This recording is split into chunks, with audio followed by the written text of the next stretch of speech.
Жохлыг шударгаар шуурхай оройтой оргил цаг мэдээллийн хөтөлбөрийн 21 цагийн мэдээ эхэлж байна.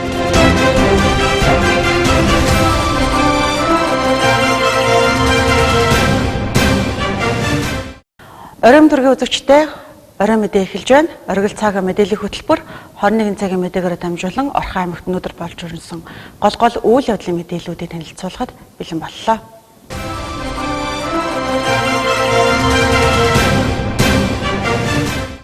Эрдэнэт хотоос Овоотын орд газар хүртэлх 542 км төмөр замын суурь бүтэц тавих ажлын хүрээнд өнөөдөр шай тавих ёслол болж өнгөрлөө. За ингэснээр Улаанбаатар төмөр замын 1800 км замын 4/1-тэй тэнцэх хэмжээний төмөр зам баригдаж, Монгол улсын төмөр замын тээвэрлэлт 30 сая тонноор нэмэгдэх юм а. За цаашлаад төмөр замын сүлжээний хөгжилд ихээхэн ач холбогдолтой гэж үзэж байгаа юм. Мөн энэ төмөр зам ашиглалтанд орсноор мянган хүн тогтмол ажлын байраар хангагдах бүрэн боломжтой.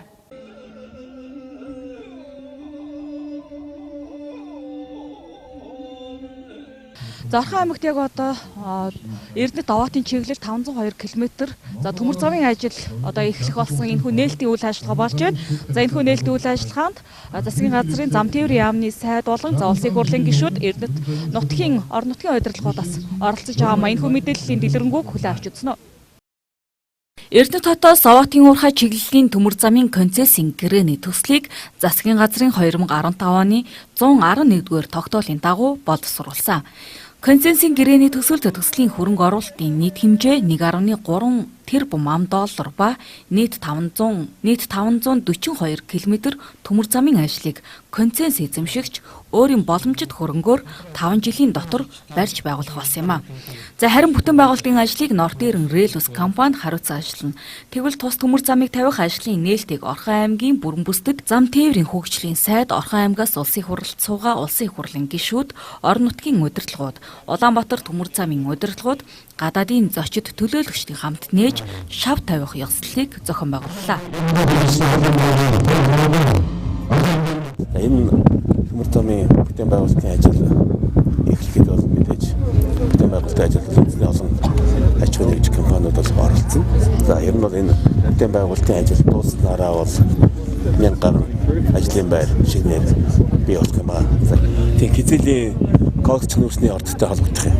Манайх бол өнөөдөр Орос улбаны улстай бол 90 цавын бомб болон Сүхбаатар бомбтаар ингээд хоёр газараар төмөр замаар холбогддог бол одоо өнөөдөр 3 дахь нэлийн гарц холбогдох энэ төмөр замын суурь тавигдаж байна.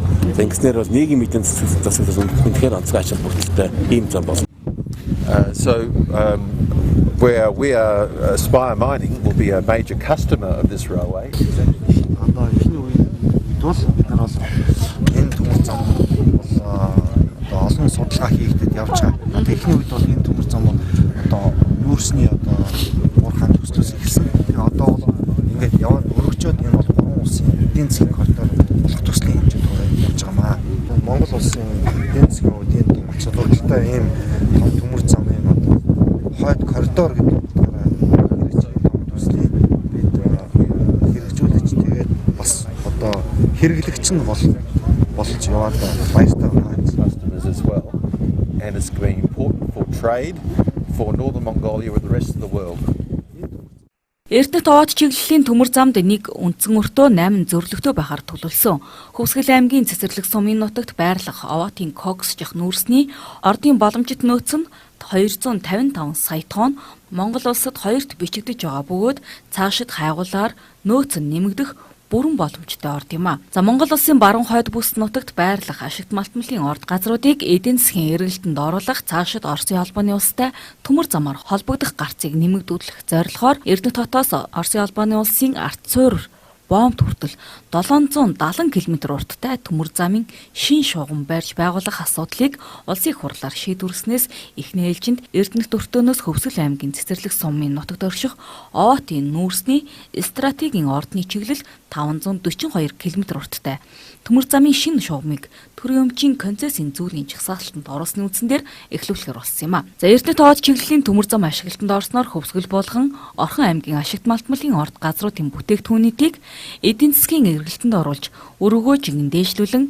аялал жуулчлалын урсгалыг нэмэгдүүлснээр Монгол улсын эдийн засаг нийгмийн хөгжилд томоохон түлхэц болно гэж үзэж байна. 500 гаруй километр замд ингээд үзэхэд бол ойролцоогоор 3000 ажлын байр бол нэмэгдэнэ. Гэхдээ энэ баригдаж байгаа шинээр баригдаж байгаа төмөр замын ач холбогдол нь бол Монголын баруун хойд чиглэлийн бүс нутгийн хөгжлийг үйлдвэрлэж хөгжлийн өөр үе шатанд гарах ийм учиртай юм байна.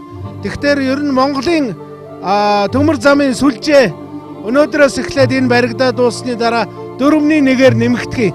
Энэ нь бол ер нь Монгол улсын эдийн засгийн хөгжлийн үзүүлэлт бол бас төмөр замынхаа байгаа сүлжээнийхаа уртаар хэмжигддэг. Тэгэхээр Монголын бас эдийн засгт бол жинтэй хөв нэмэр оруулах төмөр зам болгож байгаа гэж ойлгоо. Тэгээд Монгол улсад өмнө нь бол нэг 1000 гаруй километр зам барьсан байдаг. Энэ бол хоёр дахь том зам бий болох юм байна. 542 км гэдэг бол Монгол улсын хэмжээнд бол хоёр дахь их том бүтээн байгуулалт ажлууд эхэлж байгаа. Эрдэнэтээс ООТ-ийн чиглэлд бол уул уурхайн бүтээгдэхүүнээс гадна хүнсний өөр бусад бүх бүтээгдэхүүнүүдийг бол үйлдвэрлэх зөөх боломж гарч ирэх юм байна. Тэрнээс гадна бол их олон аж ахуйн нэгжүүд 1000 гаруй хүмүүсийн ажлын байр бий болох юм байна. Одоогийн байдлаар Улаанбаатар төмөр зам жилд 25 сая тонн ачаа тээвэрлэх хүчин чадалтаагаас 2016 онд нийтдээ 19 сая тонн ачаа тээвэрлсэн байдаг байна. За харин Эрдэнэт ООТ чиглэлийн төмөр зам баригдсанаар эхний ээлжинд жилдээ 10 сая тонн тээвэрлэлт хийгдэж цаашдаа Оросын албаны улсын Артсуур Боомттой холбогдсноор 20 сая тонн ачаа тээвэрлэлт хийх боломж хүрдэг юм а. Гэрээ бүгд найрамдах Хятад ард улс, Оросын албаны улс, Монгол улсын засгийн газруудын ашиг сонирхлыг ихээхэн татсан ач холбогдол бүхий гэрээ очир бүтээн байгуулалт удаашрах, хөрөнгө оруулалт саатах гэсэн асуудал байхгүйг энэ үеэр онцгсон юм а. За гэрээний хугацаа 30 жил байхаар төсөлд тусгасан бөгөөд энэ хугацаанд концесс эзэмшигч нь концессийн зүйлийг 100% эзэмшнэ. За харин гэрээний хугацаа дуусгараснаар төмөр замын суурь бүтцийг төрийн өмчлөлд шилжүүлэх юм а. Энэ сарын 26-нд Монгол улсын ерөнхийлөгчийн ээлжид сонгуул болно. За сонгуулийн санал авах өдөр ойртож байгаа энэ үедэд Монгол улсын сонгуулийн ерөнхий орооноос 17 оны ерөнхийлөгчийн сонгуулийн саналын хуудас санал тоолох төхөөрөмжийг санал авах байранд хүргүүлэх ажлыг зохион байгуулж байгаа.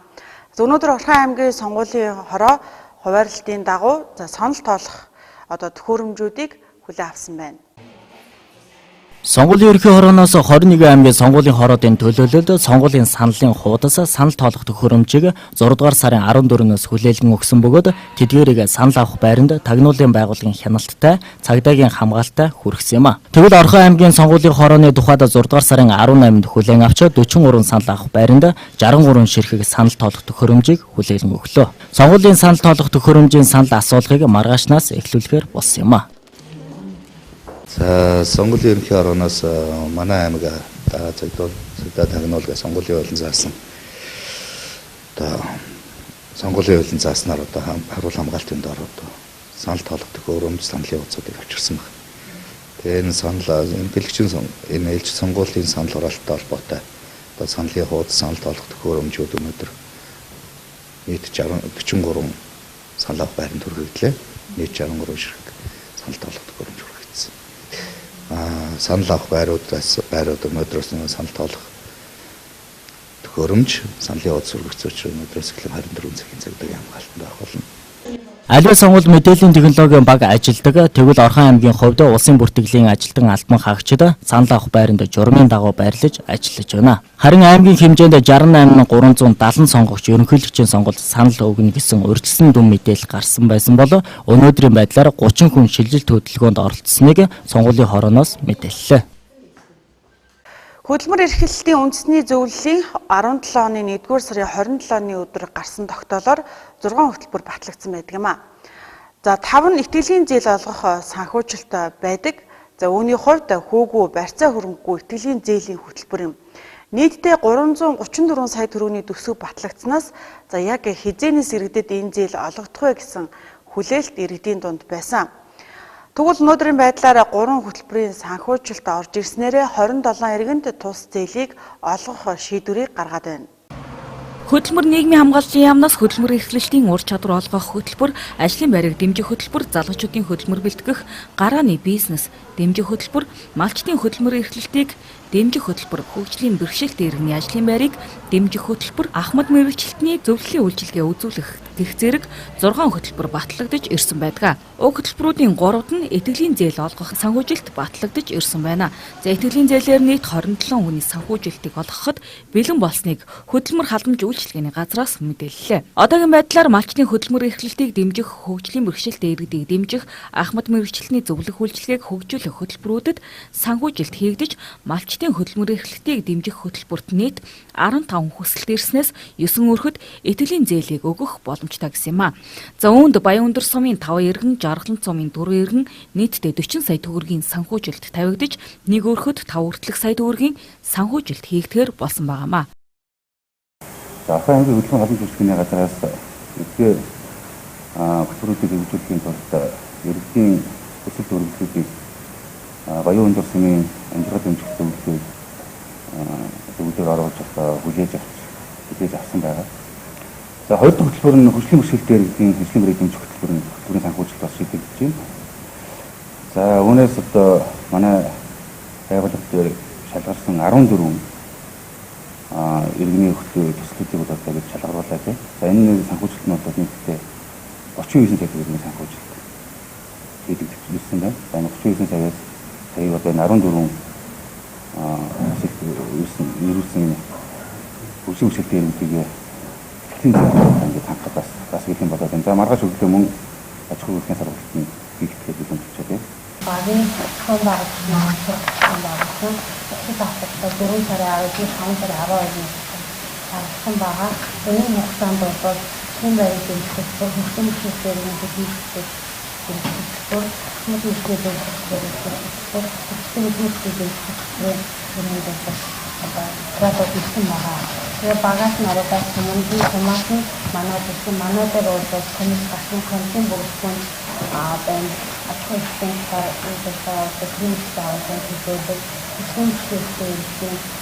хөтөлбөрийн холбоо болон хөтөлбөрийн хөтөлбөрсөн тэгээ баг бүрэлдэхүүн ороход яг энэ газар дээр хайрлуулдаг болж холбоо танилцсан үйлдвэрээс Мөн хөгжлийн бэрхшээлтэй иргэдийн ажлын байрыг дэмжих хөтөлбөрт хамрагдахаар 14 иргэний хүсэлтэнд 39 сая төгрөг, ахмад мэргэжилтний зөвлөх үйлчилгээнд 4 ахмадад 10 сая төгрөг итгэлийн зээлээр олгогдохоор шийдвэрлэгдээд байгаамаа. За харин итгэлийн зээлэнд шалгарсан иргэдийн зээлийг эх 7 хоногоос олгохоор болсон байна. За санхүүжилт ороход бэлэн болсон хөтөлбөрүүдийн тухайд жишээ татвал малчтын хөдөлмөр эрхлэлтийг дэмжих хөтөлбөрт хөдөлмөрийн чадвартай 15-аас 39 насны 200 хүртэлх толгой малтай малчин өрхийг хамруулна гэж заасан байдаг бол за 150 хүртэлх толгой малтай бол 5 сая, 150-аас 200 хүртэл толгой малтай бол 4 сая төгрөг мал худалдаа авах зээлээр олгох боломжтой юм а. За мөн тухайн зээлийг 24 сарын дотор ямар нэгэн хүүгүүгээр эргэн төлөх нөхцөлтөөр олгож байна.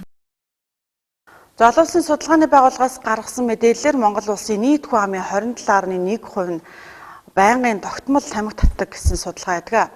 Тэр дундаа хүүхэд өсвөр үеийнхний 61.3% нь тамхиг тодорхой хэмжээгээр татаж үтсэн буюу татдаг гэж гарсан байна. Тамхины хэрэглээ улам бүр залуужиж хор нөлөө нь ихсэж байгааг харуулж байгаамаа. За тэгвэл Орхон аймгийн хувьд тамхи борлуулдаг жижиглэнгийн цэг ихтэл 166, бөөний цэг 6, за хууль бусаар гар дээрээс бэлнээр зарж борлуулж байгаа борлуулагчид цөөнгүй байгаа юм.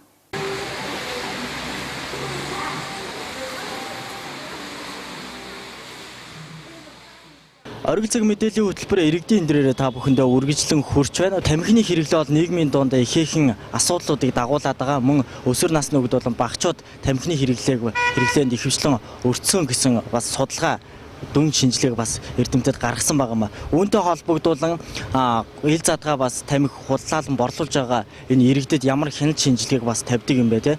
Үүний талаар дэлгэрэнгүй мэдээллийг та бүхэндээ иргэдээс авсан яриа болон одоо мэргэжлийн яриаг та бүхэндээ хүргэж байна. Тэгсэн мөртөө явахдаа нууцаар бол тамхиг одоо энэ түүц эднэрчээ худалдаад байна шүү дээ. Одоо энэ одоо хяналт шалгалтууд баг байхгүй шүү дээ, тийм ээ. Хуулигаа хэрэгжүүлэх хэрэгтэй. Хуулиар чинь хязгаарлах орчин зайн тэрийг хор хөнөөлийн тэр бүгдийг заасан байдаг байна, тийм. Гагцгүй энэ хяналт шалгалт гүйцэтгэл тавих зохион байгуулалтын ажил юм байх шиг байна л да. Тэрнээс хууль нь бол байгаад байдаг, тийм ээ. Энэ дээр эцэгхэн хяналт чих чухал байна. Ер нь ах зах усудаас тавих шаардлага хэрэгтэй л байна. За тамхи бол яг ер нь хүний эрүүл мэнд бол ер нь хортой шүү дээ. Тийм дотор төрөл бүрийн хортой ба загуулдаг никотин, бох гэлээрээс нүүрс хүчний хий хүртэл агуулж байгаа шүү дээ. Тийм учраас энэ хүний уушгинд бол асар хортой нөлөөлдөг. Тийм уушгины хатуурал тэгэл одоо гуурсны бөглөрл энтергээл гардаг гэдэг эрүүл мэндийн байгууллагын тодорхойлоод гаргасан бий л дээ бас. Хүнд өөдтэй юм биш дээ. Одоо 8 настай, 80 настай өсчүүд хүртэл тамхинд одоо сүүлийн үед нэлийн жигшиж байгаа шүү дээ. Тэ. Ер нь хор нөлөө нь мэдээж зэрэг хамгаан наад захны хөтлөө уушгиж ээж бие организмд одоо хүүхдүүдийн өсөлт хөгжил ахмадуудын уурэг тархинд одоо маш их нөлөөтэй дээр бол. За энэ дээр бол одоо холбогдох байгууллагууд мэрэгжлийн хяналтын газар цагдаагийн байгууллага тийм ээ. Хууль хэрэгжүүлэгч байгууллагууд л одоо энэ дээр хяналт шалгалтаа сайн тавих юм бол гадуур одоо гар дээрээс тамхи ширхэн зарахын асуудал тасран зогсноо гэж одоо ингэж иргэнийхээ хувьд боддгийг. Татахгүй л бол зүгээр зарж айгих тамхи татдаг учраас тэгээд тамхин өөрт нь нөлөөлдөг хаа гэж би өөрөө тамхи сайн мэдэхгүй. Гадуур зарж байгаа юмнуудаа л багасгах хэрэгтэй байх таа. Нууцаар зарж байгаа. Тэгээд сургуулийн ойролцоо тамхи зарж байгаа юмнуудаа л багасгах. Гэхдээ ер нь мэрэгжлийн хяналтын газараас өөр байнгын хяналт шалгалт тавьж ялангуяа иргэд бол энэ дээр хөргөн оролцож энэ одоо тиймэрхүү мэдээлэл энэ төр байвал хийж ярьж өгч энэ тамхитай тэнцэх талаар ялангуяа олон нийтийн газрууд маш их татж байгаа энэ улсууд дээрс ич зовж гэж байхгүй. Сургуулийн орчим яг үйлчлэгээ үзүүлдэг хүнсний дэлгүүрүүд 6 нэрийн болон 8 нэрийн хүнсний дэлгүүрүүдээр голчлон хяналт шалгалтаар явсан. Энэ шалгалтаар бол нууцаар зөвшөөрлгүйгээр тамхи худалдаалж исэн 2-3 хүнсний дэлгүүр гарч ирсэн байгаа. Тухайн үед нь мэргэжлийн хяналтын байцаагч одоо яг хяналт шалгалтын дагуу худалдаалж исэн тамхиг хурааж авах, санаулгах, зөвлөмж өгөх байдлаар явсан байгаа.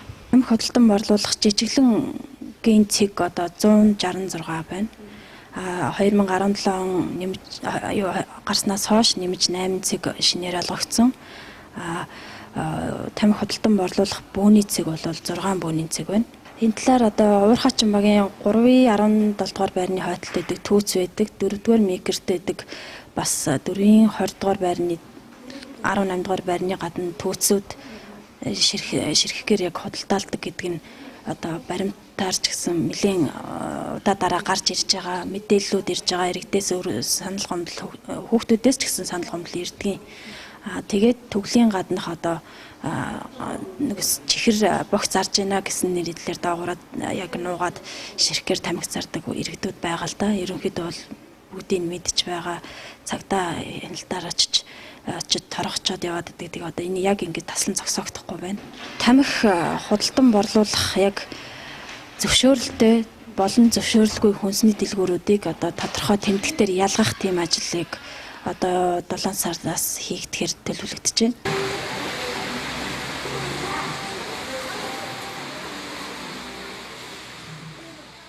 Тамхины тухай хуулийн хэрэгжилтийг хангуулах зорилгоор өнгөрсөн сарын 24-өөс 26-ны хооронд мэргэжлийн хяналтын газар Баян өндөр цогцлбор сургуулийн эцэг эхийн зөвлөл, сургалтын албатай хамтран төвийн байрууд болон сургуулийн ойр орчим худалдаа үйлчилгээ явуулдаг хүнсний дэлгүүрүүдэд төлөвлөгөөт бус хяналт шалгалт явуулахад нууцлж зөвшөөрлгүйгээр тамхи худалдаалдаг хүнсний дэлгүүрүүд нэлээдгүй гарсан ба мэргэжлийн хяналтын байцаагч худалдааж байсан тамхиг хураан авч сануулга зөвлөмж өгч ажилласан байна. Мөн улсын нийт хүн амын 27.1% нь тамхи татдаг гэсэн судалгаа байдаг байна. Тэр дундаа хүүхэд өсвөр үеийнхний 61.3% нь тамхи тодорхой хэмжээгээр татаж үзсэн гэсэн судалгаа байгаа нь тамхины хэрэглээ улам залуужж хор нөлөө нь ихсэж байгааг харуулж байна. Тэгвэл Орхон аймгийн хувьд тамхи борлуулах жижиглэнгийн цэг 166, бөөний цэг 6, хууль бусаар гар дээрээс бэлнээр зарж буй борлуулагч цөөнгөө байгааг Баян өндөр сумын худалдаа үйлдвэрлэл үйлчлэгийг хариуцсан мэрэгчлэн онцлсон бол тамхины хор хөнөөл болон эрүүл мэндэд хэрхэн нөлөөлж эмгэг үүсгэх их шалтгаан болдог талаар бүсийн онцлогоо эмчилгээний төвийн хавдрын эмч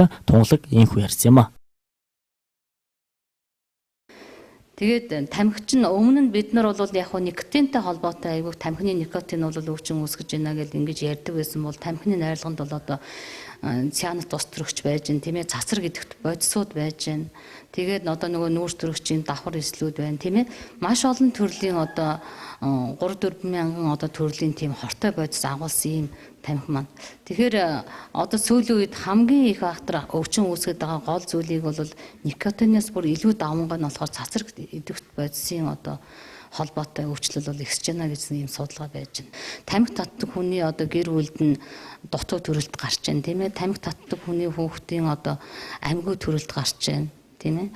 Ер нь эмэгтэйчүүд ялангуяа жирэмсэн хөвхөл хүүхдэд бол маш их одоо тэр ойрын хугацаанд гарч байгаа шинж тэмдгүүд нь бол тамхитай холбоотой шинжүүд нь илүү илэрч харагдаад байдаг. Ер нь бол тамхитай холбоотой маш олон төрлийн одоо өвчнүүд үүсэж байгаа шалтгаан нь бол дэлхийд дахинд угаасаа нотлогдсон байгаа тийм ээ. Тэгэхээр Америк нэгдсэн улсын судлаачдын үзснээр бол жилд зөвхөн одоо тамхины шалтгаанаар 46 мянган хүн нас орж байна. Тэрний 14 мянган нь бол хорт хавдрын улмаас нас орж байна. Үлдсэн одоо хувь нь болохоор зүрх судасны болон одоо бусад эмэгтэйчүүдийн болон бусад өвчнөр нас орж байна гэсэн юм судалгаа байд юм лээ. Тэгэхээр ер нь тамхич нь одоо сүүлийн үед тамхи таталт багасахгүй байна. Тий. Манай улсын хэмжээнд бол судалгаагаар бол ялангуяа өсвөр насныхан охид эмэгтэйчүүд одоо тамхи татах явдал харин эрс нэмэгдэж байна гэсэн юм судалгаа байгаад байгаа. 16-аас 2017 оны байдлаар 22 хүн уушигны хавдраар өвчлснөөс 14 хүн нас барсан тохиолдол гарсан бол уушигны хорт хавдрын 90-95% нь тамхины хор нөлөөлдөг нь судлагдсан байна. Тамхины шалтгаантай маш олон ууршигуд байдгийн нэг нь хүүхдийн ой ухаан, бие бэлтрийн хөгжилд муугар нөлөөлж цаашлаад ургийн гажиг үүсгдэг байна. Тамхи татснаар улаан хоолон хавдар, амны салстын хавдрууд, улаан хоолон өвчин, ходоодны өвчин, хөхний хавдар болон сүүлийн үед ам залгуурын хавдар зэрэг өвчлүүд нэмэгдсэн талаар эмч мэрэгчлэлтэнгүүд ярьж байна. Өсвөр насныхан болон жирэмсэн эхчүүд тамхи татах явдал ихсэх хандлагад ажиглагдж байгаа нь нийгмийн хүндэгдэх асуудлуудын нэг болоод байна. Дэлхийн нийтээр 5 дугаар сарын 31-ний өдрийг тамхигүй өдөр болгон хэмээн тодорхой урайнд ор тэмдэглэж ирсэн нэг ч гэсэн өдрийг тамхи татаж бие хордуулахгүй мод зуршлаас зайлсхийхийг эмч Тунгалаг онцлсан юм а. Дуудахгүй улсын их баяр наадам болох гэж байгаатай холбогдуулан малын худалдаа ил задгаагаар явагдаж эхэлдэг. Тэгвэл иргэд гар дээрээс малын худалдаа хийхдээ анхаарал болгоомжтой байхыг сэрэмжлүүлж байгаа юм. За дээр нь арьс шир худалдаалах ил задгаа одоо худлан борлуулалтыг хийж эхэлдэг. Үүнтэй холбогдуулан Баян өндөр сумын Сэдвэргийн тамгын газар буюу мал эмнэлэг үйлчлэлийн засаг хотын төв хэсгээр малаа бэлчээж байгаа малчдад анхааруулах санамжийг замун гар дээрээс ил задгаа худалдаа эрхэлж байгаа иргэдтэй хариуцлага тооцоо мэдэгдсэн байна.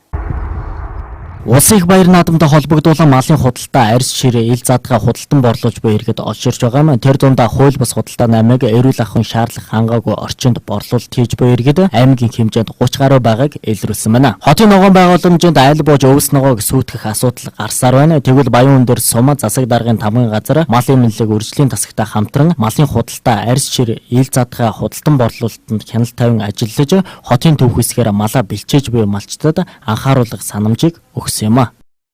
Орж ирсэн мал дээр одоо шилжил хөдөлгөөн маш их байна. Одоо бүр тэр одоо зүүн аймагуудаас хурдан удмын мал тэр энэ шилжил хөдөлгөөнүүд бол маш их байгаа нь анзаарч байна. Тэгэхээр энэ бидэнд бол эрсдлийг дандаа тооцож байгаа хэрэгтэй. Энэ дээр малын одоо зүүн бүсээс жишээлбэл орж ирсэн одоо мөн техник тоног хэрэгслэр одоо дамжиж тэр гараад байгаа цэцэг өвчин шүлхий хэмжлэн одоо энэ өвчнүүд халдвар төвчнүүд бол одоо төв рүүгээ төв суурин газар руу орж ирэх ийм эрсдэл байна. Бид нар одоо яагаад энэ малчдыг нэлээд хотоосоо зайдуу байх, хот руу одоо мал оруулахгүй байхын эсрэг одоо хоёрдугаар эрсдэл нь л ерөөсө халдвар төвчин гарах. Энэ эрсдлийг л одоо бид нар хааж явах хэрэгтэй.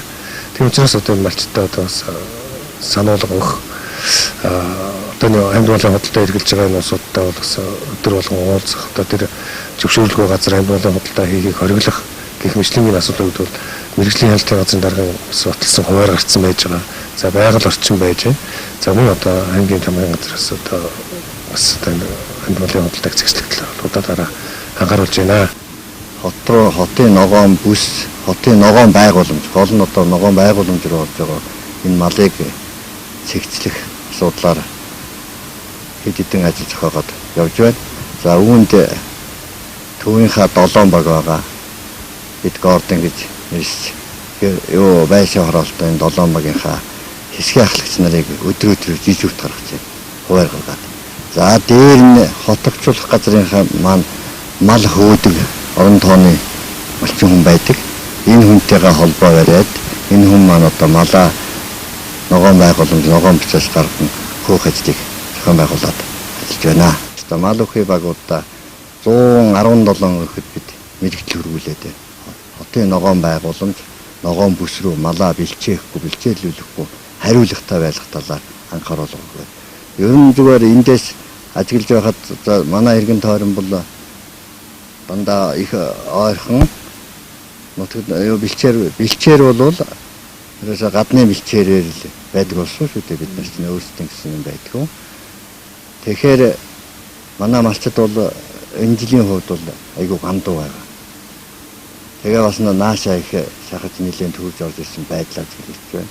За бид гадуур одоо энэ хотынхоо иргэн тойронд байгаа 20 гаруй айлаар орлоо. За малаа бэлчээхгүй байх талаар анхаарал зэрэмжлүүлэг өчгөөд байна. Аймгийн засаг даргын шуурхай зөвлөгөөнөөр өгсөн үүрэг даалгаврын дагуу хотын ногоон байгууламж руу малаа бэлчээж буй малчтад нэлээдгүй арга хэмжээ авч ажиллаа. Энэхүү арга хэмжээний хүрээнд төвийн 7 хорооллын хэсгийн байцаагч нарыг ээлжийн эргүүлэлт гаргаж хот огжуулах газрын малчинд үүрэгдсэний дагуу ногоон байгууламжаас малыг хөн гаргах ажлыг зохион байгуулан ажиллаж байгаа талаар малын эмнэлэг үржлийн тасгийн мэрэгчлэн дэмжигч ярьсан юм а. Энэ жилийн тухайд Монгол улсын хэмжээнд газар нутгийн 30 гаруй хувийн хуваар ашиглалтаа гандуу байгаа нь малчтад хотын төв рүү малаа бэлчээх нэг шалтгаан болж байгаа юм. Мөн аймгийн хувьд бэлчээрийн газар байдаггүй нь энэхүү асуудлыг шийдэхэд нэлээдгүй хүндрэлтэй байдаг талаар мэрэгчлэн онцолж байсан юм а. Энэ оны хувьд хатан өвчлөлтэй авто замын хэвтээ тэмдэглэгээний сэргээх ажлыг 10 байршилд хийхээр болсон байна. Хатан өвчлөлтэй авто замын хэвтээ тэмдэглэгээний сэргээх ажилд нийтдээ аймгийн төсвөөс 45 сая төгрөгийг төсвөлжээ. Авто замын тэмдэглэгээг орхон азцаа компани гүйцэтгэх бөгөөд цагаагаар байдлыг шалтгаалan ажил хараахан эхлэх байна. Уг ажлын хүрээнд 5 байршилд нийтдээ 7000 м2 авто замын хэвтээ тэмдэглэгээг 36 байршил босоо тэмдэглэгээ гэр хороолол сургууль орчмын бүсэд хийх бол 10 байршил явган хүний гарцыг нөхөн сэргээж давхарлаж будгаар төлөвлөсөн байна. Аймгийн хатан өвчлөлтэй авто замын хэвтээ тэмдэглэгээг Монгол улсад мөрдөгдөж байгаа норм стандартын дагуу хийх ба авто замын термопластик будгаар хийж гүйцэтгэх юм байна. Бодогны хувьд хаталтын явц 24 цаг 2-3 жилийн насжилттай гэдгийг мэрэгчлэн онцолж байлаа. Авто замын тэмдэглэгийг Орхон азцаа гэдэг компани хийж гүйцэтгэж байгаа. За одоохондоо цагаагаар байдлыг шалтгаалаад бол өнөө өдрийн байдлаар эхлэх байна. Авто зам хатаад эхэлсний дараа тэмдэглэгийн ажлыг хийж гүйцэтгэв. За энэ болохоор 5 байршилд авто замын хэвтээ тэмдэглэгийг нийтдээ 7 км урт. За 36 байршилд болохоор босоо тэмдгийг тавих байгаа. Энийг бол замын цагдаатай зөвшөлдсөд гэр хорооллын сургууль орчмын бүсд босоо тэмдгийг тавина. За мөн ялгаагүй 10 байршилд болохоор авто явганы гарцыг нөхөн сэргээж давхарлаж бодох ажил хийгдэ. За стандартын дагуу бол нэг хаталтын хувьд 24 цаг гэж үзэж байгаа. Тэгээ насжилтын үед бол 2-3 жил. Авто замын зориултын термопластикын бүдэг гэдэг байгаа үйлдвэрлэлээсээ. Тэгээд зориултын автомашинаар хийх байна. Авц замын хөвдөө тэмдэглэгийг хорооллын ахмадын зогсоолоос Наран багийн самбар хүртэл 1.2 км, эрх чөлөөний өргөн чөлөө гудамжны барилгачдын талбайгаас Хэвсний үйлдвэрийн уулзуур хүртэл 1.7 км, хотын чанартай авц замаас Баян цагаан баг хүртэл 500 м, Дэнжин 3 байрнаас Эрдэнэ багийн авц замын төгсгөл хүртэл эрх чөлөөний өргөн чөлөө гудамжны 5 дугаар хорооллын уулзуураас Баян худалдааны төв хүртэл тус хийх юм байна. Шинээр хийх босоод тэмдэг нийт 36 ширхэг хийгдэх ба тэмдгийн хөлийг 50 мм тогтолтой ган хоолоогоор будаж газар цуух хэсэг нь 60-аас 70 см тэмдэг тогтоогч хоомуудыг тэмдэг бүрт 2-оос доошгүй тэмдгийн доод ирмэг газрын түвшингээс дээш 2.2 м-ээс багагүй хэмжээнд байрлуулахаар болсон бөгөөд хэвтэ тэмдэглэгээ хийх байрлалыг замын цагдаагийн газрын мэрэгжлийн хүнээр зааварчлуулахаар болсон байна. Угар мэдээллийн хөтөлбөр өндөрлөж байна. Харлан хандуулан үзсэн үзэгч танд баярлалаа. Маргааш өдрийн ажилтанд амжилт хүсье. Оргил цаг мэдээллийн хөтөлбөрийг та NBTV цэгийн мен сайтаас болон Эрдэнэт Инфо цэгийн мен сайтаас хүлээн авч үзэх боломжтой юм а. Хөтөлбөрийн төгсгөлд үзэгч танд энэ өдрийн 20 цагаас маргааш өдрийн 20 цаг хүртэлх хоногийн цагаар мэдээллийг хүргэе.